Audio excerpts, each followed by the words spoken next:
وہ پختہ خیالی نہ رہی، برق طبعی نہ رہی، شعلہ میں کالی نہ رہی، رہ گئی رسم آذاں روح بلالی نہ رہی، فلسفہ رہ گیا تلقین غزالی نہ رہی، مسجد مرثیہ خواہیں کہ نمازی نہ رہے، یعنی صاحب اوصاف وہ حجازی نہ رہے۔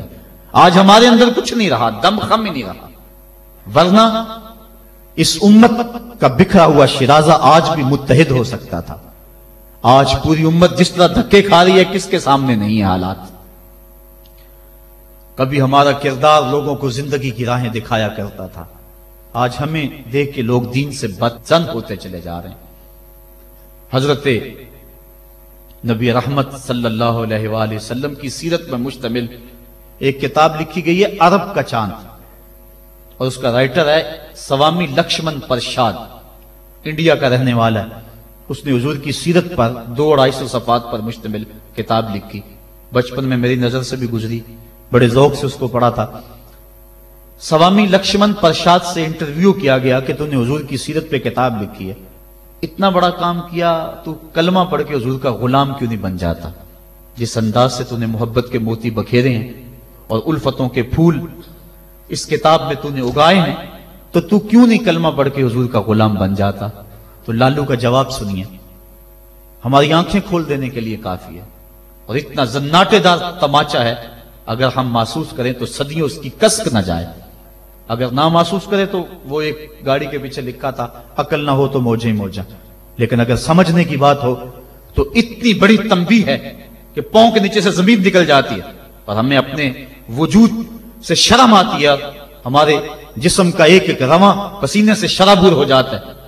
سوامی لکشمن پرشاد نے جواب دیا، کہا جب میں حضور کی سیرت لکھنے بیٹھا، بڑی بڑی امہات کتب سیر کو پڑھا، اور اس کے نتیجے میں نے یہ کتاب تیار کی ہے۔ حضور کی سیرت کے روشن گوشے اور حضور کی زندگی کے درخشاں باب جب میں نے دیکھے تو یہ جذبہ میرے دل میں انگڑائیاں لینے لگا کہ میں دیر کیوں کرتا ہوں، حضور کا غلام کیوں نہیں بن جاتا۔ لیکن جب میں مسلمانوں کے کردار کو دیکھتا ہوں تو میں کہتا ہوں میں ہندو ہی ٹھیک ہوں۔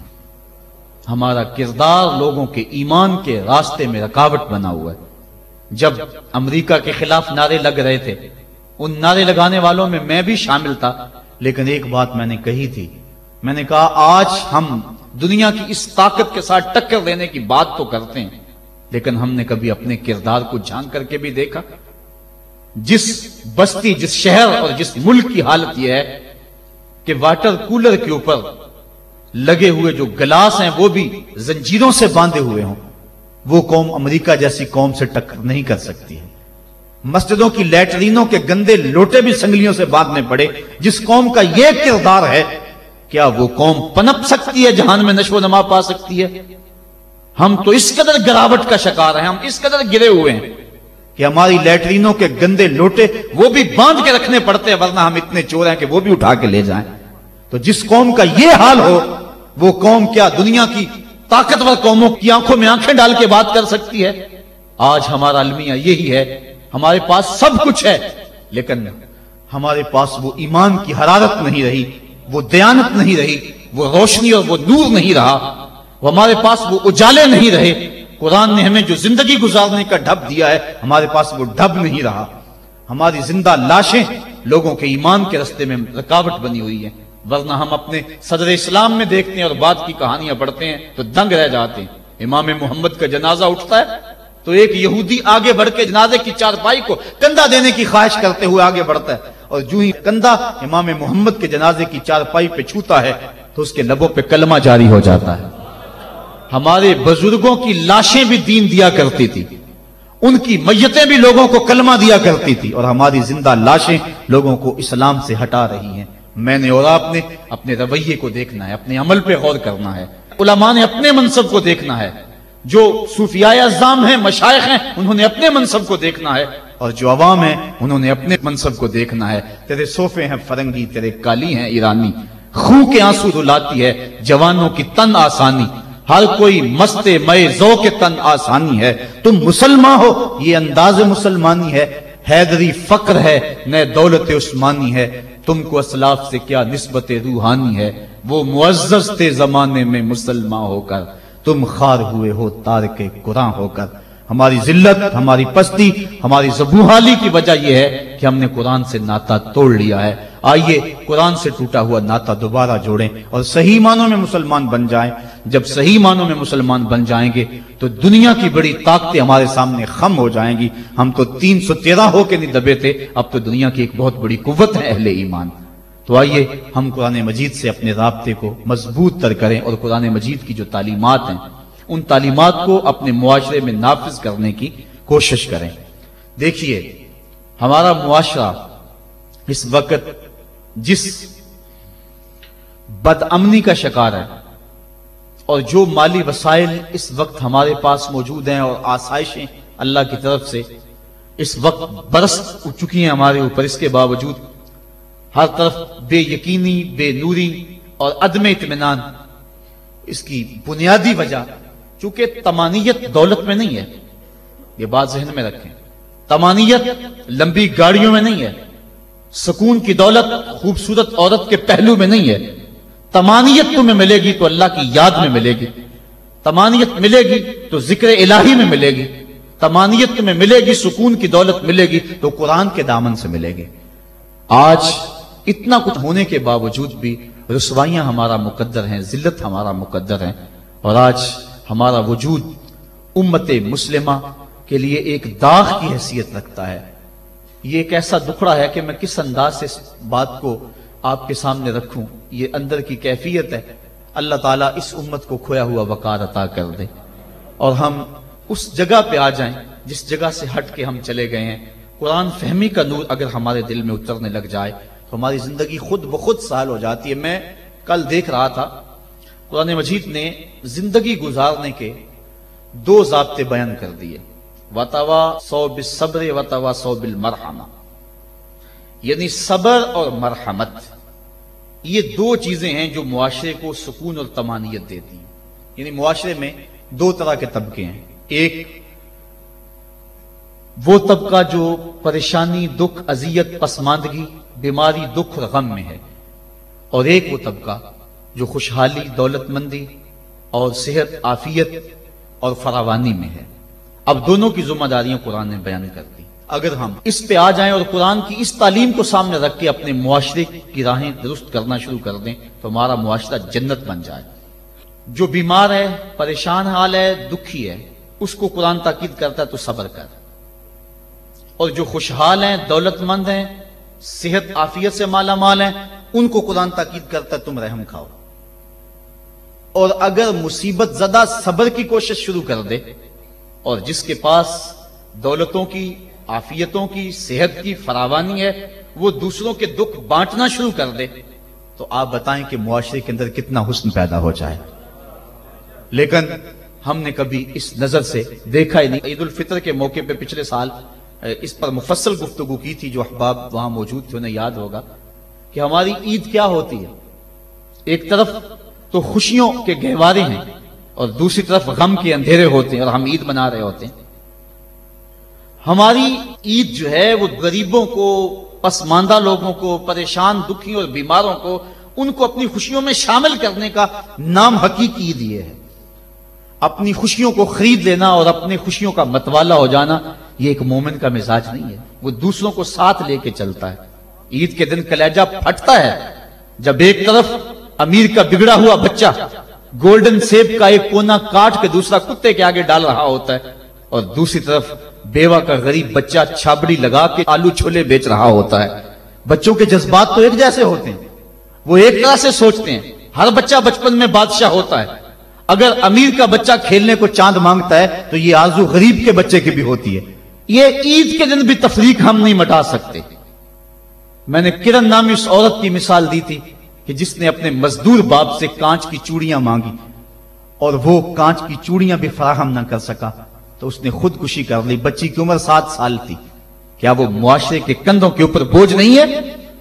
اگر ہمسایہ بھوکا سو جائے تو نماز قبول نہیں ہوتی، اور آقا کریم نے تو یہاں تک فرمایا اپنی گوشت کی خوشبو سے ہمسائے کو تکلیف نہ دو، یا تو تھوڑا سا پانی زیادہ ڈال لو اور شوربے ایک پیالی ہمسایوں کے گھر بھی بھیج دو، اور اگر ایسا نہیں کر سکتے تو ایسے وقت میں وہ گوشت پکاؤ کہ ہمسائے کے بچے اگر مچل پڑے اور انہوں نے ضد کر لی اور غریب باپ ان کی ضد کو پورا نہ کر سکا تو ان کے دکھوں کا مداوا کس کے پاس ہے؟ یہ شریعت کا مزاج ہے۔ عید کے دن، عید کی رات جو موانست کی رات ہے، جو محبتوں کی رات ہے، دکھ لوگوں کے بانٹنے کی رات ہے، وہاں بے چراغ گھروں کا رخ کرو، اور جن کے گھروں کے اندر سکون اور طمانینت نام کی کوئی چیز نہیں ہے، جن کے گھر کے اندر خوشی نام کی کسی چیز کا بسیرا نہیں ہے، عید کے دن وہ دکھی گھر ڈھونڈو اور محبتیں جا کے ان گھروں میں تقسیم کرو، اور عید کی خوشیوں میں اگر ان کو شامل کر لیتے ہو تو یہ قرآن کا مزاج ہے، وَتَوَاصَوْا بِالصَّبْرِ وَتَوَاصَوْا بِالْمَرْحَمَةِ۔ ایک طبقہ جو ہے وہ بھی واویلا نہ کرے، دکھ آ جائے تو دکھ کو برداشت کرے، اللہ دکھ پر صبر کرنے پر بھی اجر رکھا ہوا ہے۔ ایک خاتون حضور کی خدمت میں حاضر ہوئی، حضور مرگی کے دورے پڑتے ہیں تو میرے لیے دعا کرو کہ میں جب گرتی ہوں تو میرا سطر بھی کھل جاتا ہے، تو آقا کریم نے فرمایا اگر تو کہے تو میں دعا کر دوں، اور اگر تو صبر کر تو تجھے اللہ جنت عطا فرمائے گا۔ اس نے عرض کی حضور مجھے جنت والا سودا قبول ہے، مجھے یہ مرگی کے دورے پڑتے رہیں لیکن صبر کروں گی جنت مجھے مل جائے، لیکن اتنا ہے کہ عورت ذات ہوں جب گرتی ہوں تو پردہ کھل جاتا ہے، یہ آرزو ہے کہ پردہ سطر نہ کھلے۔ فرمایا ہاں سطر نہیں کھلے گا لیکن مرگی کے دورے بدستور موجود رہیں گے۔ آقا کریم نے اس کو جنت کی بشارت دی۔ یہ تھے وہ لوگ جن کا اللہ پہ یقین تھا، جنت کے وعدے پہ اطمینان ہے اور جنت کے وعدے پر اپنی بیماری کو قبول کر رہے ہیں۔ ہم تھوڑا سا دکھ جھیلتے ہیں تو واویلا مچا دیتے ہیں۔ قرآن نے دونوں کو جو ہے وہ آئینہ دکھایا اور رستہ بتلایا کہ جو محروم طبقے ہیں، غریب طبقے ہیں، دکھی طبقے ہیں، وہ صبر کا دامن نہ چھوڑیں، وہ اپنی غربت کو تماشا نہ بنائیں، اور دوسری طرف جن کو دولت کی فراوانی دی گئی ہے، جن کو صحت و عافیت دی گئی ہے، وہ اپنی عافیت قدوں میں بیٹھ کے عید کی خوشیاں نہ منائیں، بلکہ وہ ان لوگوں تک پہنچے جو دکھی ہیں، جن کے گھروں کے چراغ بجھے ہوئے ہیں، جن کے گھر کے اندر روشنی نام کی چیز کوئی نہیں، جس کے گھر کے اندر سے ضیائیں اور خوشیاں روٹھ گئی ہیں، وہ ان کی خوشیاں ان کے گھر کی دہلیز تک پہنچانے کی کوشش کریں۔ عرش کا رب بڑا مہربان ہوگا، ان کے اوپر اپنی چھم چھم رحمتوں کا نزول فرمائے گا۔ آئیے ہم عید کے روز اس عزم کا اعادہ کر کے دکھی اور مصیبت زدہ اپنے غریب رشتہ داروں کو اور اپنے معاشرے میں، اپنی گلی اور اپنے محلے میں جو دکھی لوگ ہیں ان کی اعانت کے لیے میدان میں نکلیں۔ یقیناً یہ بہت بڑی نیکی ہے۔ میں حضرت سید عائشہ صدیقہ رضی اللہ تعالی عنہا کے حوالے سے وہ روایت عرض کیا کرتا ہوں۔ ایک دن محبوب خدا کا درہ رحمت جوش میں آ گیا، فرمایا عائشہ جو مانگنا ہے مانگ لو۔ عرض کی حضور اگر اجازت ہو تو میں اپنے باپ سے مشورہ کر لوں۔ کہا جاؤ کر لو۔ سیدنا صدیق اکبر کی خدمت میں حاضر ہوئی اور کہا حضور کا درہ رحمت جوش میں، اور آقا فرمایا عائشہ جو مانگنا ہے مانگ لو، مجھے بتایا جائے میں حضور سے کیا مانگوں، آپ انتخاب فرمائیں۔ حضرت ابو بکر صدیق رضی اللہ تعالیٰ عنہ نے فرمایا کہ حضور سے کہنا کہ معراج کی رات قربت خاص میں اللہ نے آپ سے جو خاص باتیں کی تھی ان میں سے ایک بات بتا دیں، یہ میری ڈیمانڈ ہے، یہی میری چاہت ہے، آج یہ میں آپ سے طلب کرنا چاہتی ہوں۔ حضرت ام المومنین حاضر ہوئی۔ اللہ اکبر۔ حضور نے پوچھا عائشہ مانگو جو مانگنا ہے۔ عرض کی حضور معراج کی رات جب قربت خاص میں آپ پہنچے تھے اور آپ کے مالک نے آپ سے راز و نیاز کی کچھ باتیں کی تھی، میری آرزو ہے ان راز کی باتوں میں سے ایک بات مجھ کو بتا دیں۔ حضور مسکرانے لگے اس بات پہ کہ ابو بکر صدیق کا انتخاب کیسا ہے، اور پھر اگر وہ راز کی بات بتا دوں پھر راز راز تو نہ رہا، لیکن چونکہ وعدہ کیا ہوا تھا فرمایا عائشہ سنو، جب میں قرب خاص میں پہنچا تو میرے مالک نے مجھ سے جو خاص باتیں فرمائیں ان میں سے ایک بات یہ تھی، اے میرے محبوب اگر تیری امت میں سے کوئی شخص کسی ٹوٹے ہوئے دل کو جوڑ دے گا تو میرے اوپر لازم ہے کہ بغیر حساب کے جنت عطا فرما دو۔ تو حضرت عائشہ صدیقہ رضی اللہ تعالیٰ عنہ بہت خوش ہوئی۔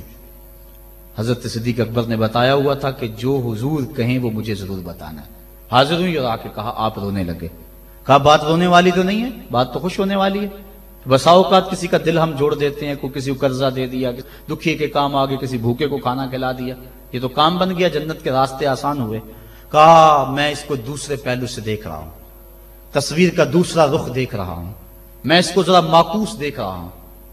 اگر کوئی کسی کا ٹوٹا ہوا دل جوڑ دے تو بغیر حساب کے اللہ کے اوپر واجب ہے کہ وہ جنت میں بھیجے گا، تو اگر کوئی کسی کا دل توڑ بیٹھے تو ہم دیکھیں کہ ہم اپنے عمل سے، اپنے رویے سے کسی کا دل تو نہیں توڑتے۔ ہم عید کی نمائش اس انداز سے تو نہیں کرتے کہ غریب کو اس کا دکھ زیادہ لگنے لگ جاتا ہے۔ وہ کسی مفکر نے کہا تھا نا کہ آپ اپنی آسائش نہ چھوڑیں، نماز چھوڑ دیں تو غریبوں کے دکھ ختم ہو جائیں۔ لیکن ہم نے کبھی اس نقطۂ نظر سے نہیں سوچا آئیے ہم معاشرے کی اس اونچ نیچ کو ختم کرنے کے لیے عملی طور پہ کوشش کریں۔ یہ ایک اہم پیغام تھا، میں آپ تک پہنچانا چاہتا تھا۔ اس پیغام کو لے لیں، پلے باندھ لیں اور اس کو گلی گلی پہنچانے کی کوشش کریں اور معاشرے کے دکھ بانٹیں، یہی بہت بڑی نیکی ہے۔ اللہ مجھے آپ کو توفیق عمل عطا فرمائے کہ ہم اللہ کے بتائے ہوئے دین کے مطابق اور قرآن کے بتائے ہوئے رستے کے مطابق زندگی گزاریں۔